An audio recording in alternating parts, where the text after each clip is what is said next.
for unconditional love, the love of God operating through the human heart. And that's what we're all about here at Agape, understanding and living our lives from love. And what we know is that love really means accept. So if you can look in the mirror and you can accept yourself as you are loving yourself. Liking yourself is something completely different. Liking means that you're in vibrational harmony with yourself and with a person, so that you're on the same frequency of that. So at Agape, we teach a practical spirituality. And that practical spirituality helps us better self-love. And we do that through conscious living. So we're all about teaching how to become more aware. So with that in mind, there are two pillars of what we teach. Number one, the pillar of meditation.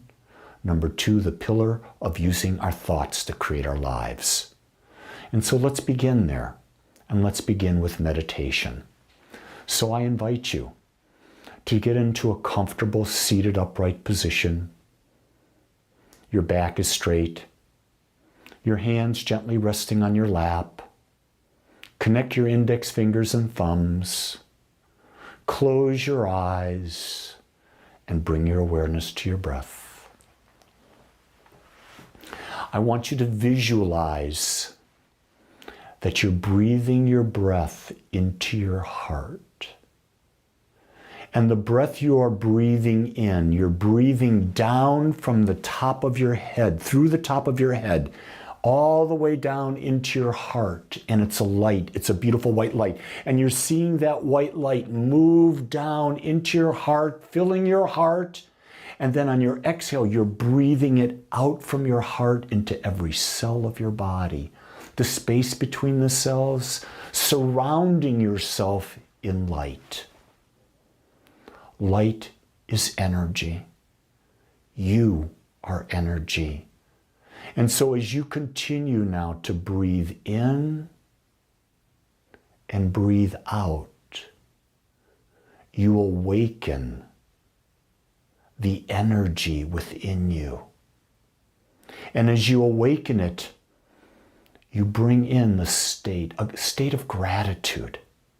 Because gratitude is an elevated emotion. And the more that we are grateful for, the more we tune the frequency of the energy that we are. And when we tune that frequency, we open ourselves up to experience more of whatever we're grateful for. So what is it that you can look back in your life and have extreme gratitude for? Was it a Christmas present? Was it going somewhere with someone?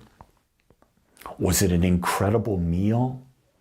Was it a fun time playing games with someone? Was it going to a movie? Was it petting your dog or your cat? Think of something where you bring in that elevated emotion of gratitude.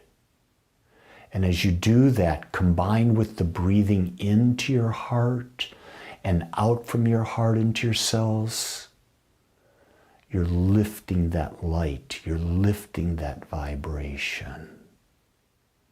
Just be here for a minute or two. Just sit, breathing in and breathing out. Breathing in and breathing out.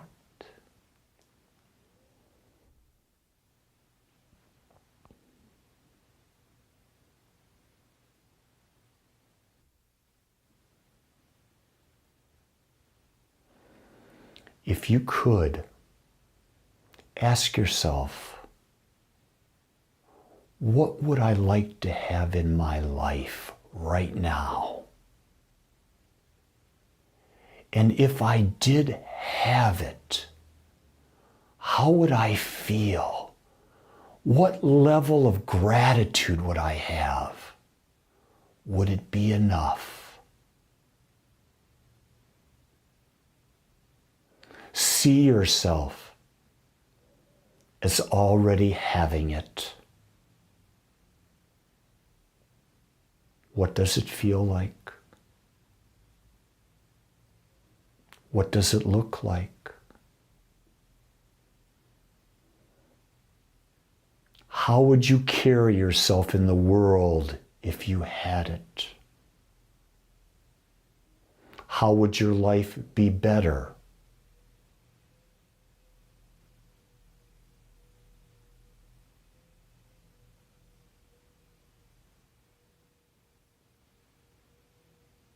Would it allow you to be more authentically you?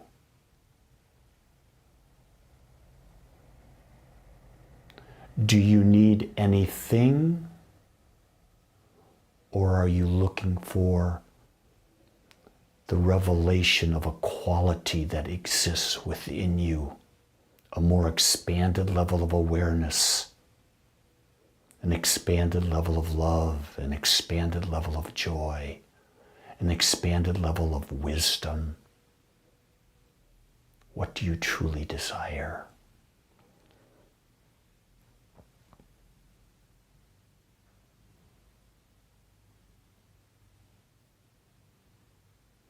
Know that there is a wisdom within you,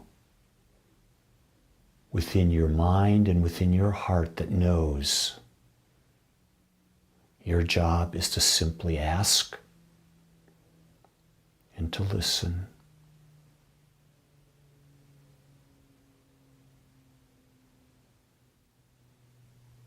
So now, with whatever has come forth and whatever will come forth, because it will, start to come back to this time, to this place, to your body. Gently bring your awareness back. Begin to move your arms, your hands, your shoulders, your head. And when you're ready, open your eyes, put a smile on your face as this new you. Today, I want to talk about something that's on everyone's mind, and I get questions about this all the time. And so my topic for today is how to deal with the past. Because we all have a past, and we all bring it into the now, and when we bring the past into the now, it has an impact on us. And most of the time, when we bring that past into our life, it's not a good thing. We're bringing in all the negative feedback that we've received from past events, and that we build a greater and greater and greater expression of. I might suggest that we should use our past the same way science uses its past, in that it brings to the present moment only as much of the scientific thought that has proved to be of value. So really think about that. Go back and think about a relationship that once was. When you look at that relationship, what did it teach you? What did you learn about yourself in that relationship? What did you learn about yourself that was of value? Maybe it was that your jealousy ruined the relationship, and that in reality you had no reason to be jealous whatsoever. So you bring in the wisdom or the scientific thought that I don't need to be jealous in a relationship. It doesn't serve me or my partner. Maybe it is you learned from the past that you made an investment in a fly-by-night type of get-rich-quick scheme. And you learned that maybe that's not the right type of investment for you. Now, when you bring that wisdom forward, you don't beat yourself up. You don't bring the negative emotion forward with it. You bring in the wisdom that I invest differently. In my relationships, I'm open and accepting. I have trust. You bring the wisdom forward. You leave behind the negative emotion. One of the things that you find, and I see this all the time, is that a complete reverence of the past just because that is the way things were, that's an unhealthy situation. We defend the past. So many times you and I defend the past because it's tradition. No, you don't have to honor the traditions of the past. They're in the past. Tradition means staying stuck in a familiar way. I believe we were meant to grow. I honor the past. I take from the past. I build from the past. But I'm always moving forward. I'm always establishing new traditions. Now, I'm not saying traditions are bad. I'm saying some traditions really serve. The tradition that we have at Thanksgiving, sitting down as a family and having a meal. That's a tradition I love. I love the tradition of doing gratitude before I eat with my family. Those traditions, those habits serve. But a reverence for the past, just because it was the past, just because it's the way we always did it, gotta let that go. You see, the more we dwell on the past, the more we bar any new future experience. You see, there's so many people, Bruce Springsteen's got a song, Glory Days, where he runs into a buddy he hadn't seen for years, and they go into a bar and they have a drink, and what do they talk about? The old days. And they start living the old days, and they go back to the bar again. They live the old days over and over and over again. No, that's in the past. What are you doing now? Let's talk about now. Let's explore new ideas. Let's not dwell on what happened. Let's dwell on creating a new life, a more expansive life, because that's where the juice is.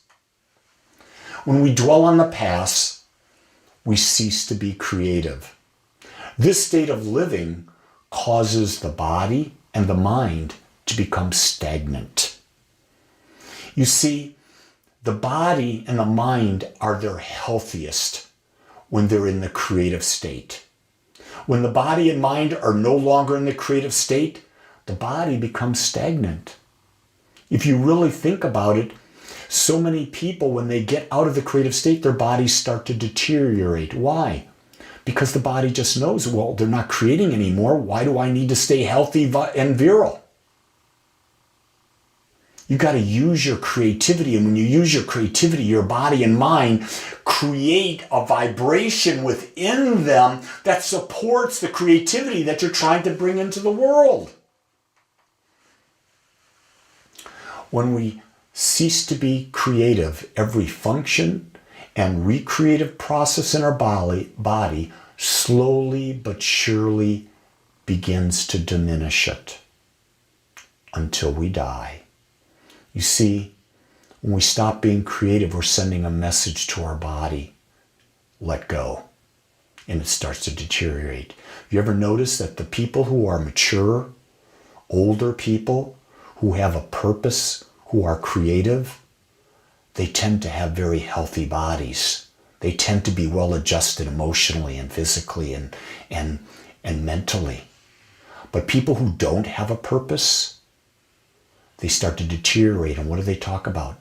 How bad my body feels, my ills, my aches, my pains, my meds, and all of that. There's something about being a creative individual that gives you a zest for life beyond. Now, I don't want you to think that the past is not good. The past was of value, and it served the purpose of showing us what a particular state of mind created in our life. That's exactly what it is. I think back to all these events that happened to me. Like when I dated in college, I was in a relationship, and I realized that my state of mind was not right. It was, what could I get from that relationship? What can I get out of it? And that wasn't about it. It was about, I learned that what served me was, how can I share? How can we be together, grow, and support each other? How can we do that and still have fun instead of just trying to get whatever I could out of that relationship? The past, I look at my past and I look at the jobs that I've had and how I dealt with people and the lessons I learned, so that now when I'm dealing with people, I deal with people completely different. Because I've learned that we don't know what people are thinking. We don't know where they are. And it's best to ask. If we don't ask, we won't know. That was one of the biggest lessons for me from the past, is don't assume you understand what someone's going through. Ask them. And if they tell you, then you have an idea. They may not tell you, but that's okay. The key about the past is to accept the lessons and the wisdom from the past. But we must not let it dictate the nature of our future. Because if you keep focusing on the past, you keep your energy at the same frequency vibration from the past. And what happens is you're creating Groundhog Day over and over and over and over again. Accept the lessons.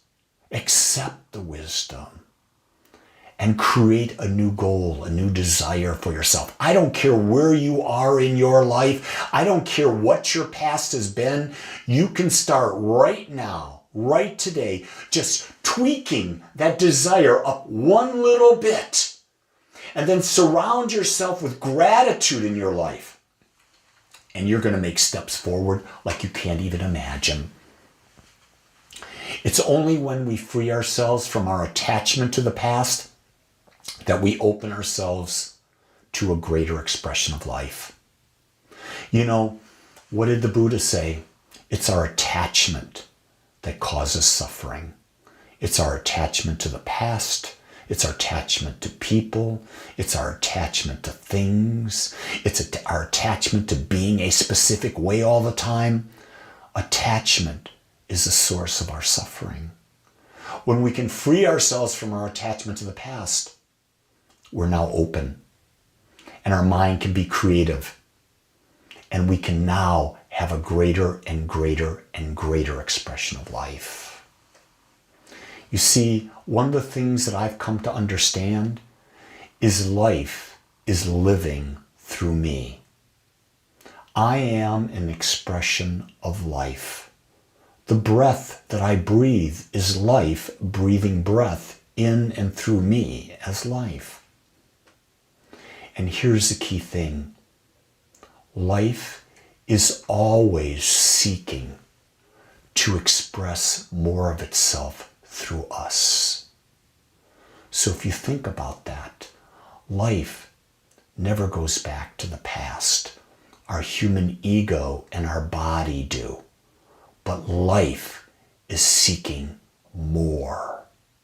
It's seeking to be a fuller expression every moment in this now.